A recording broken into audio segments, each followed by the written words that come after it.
आता मी घेतला होता इथे स्पंज बेक करायला. स्पंज कशासाठी? तर केकसाठी.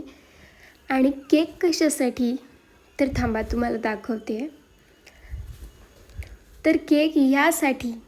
आता हे काय आहे, माझ्या भावाने ना मला हे फिलिप्सचं बीटर गिफ्ट केलं म्हणण्यापेक्षा मी त्याला हे घ्यायला लावलं आहे माझ्यासाठी.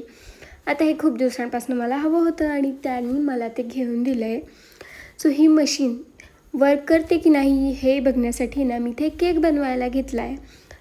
तर क्रीम घेतली, तिला मी इथे बीट करून घेतलं आणि आपला स्पंजसुद्धा इथे बनवून रेडी आहे.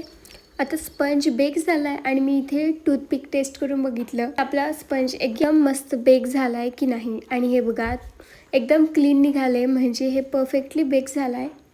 आता केक बनवताना मध्येच ढोकळा कसा काय आला, तर विनायकला लागली होती भूक. आता केकचं फायनल लुक मी तुमच्यासोबत उद्या शेअर करेन.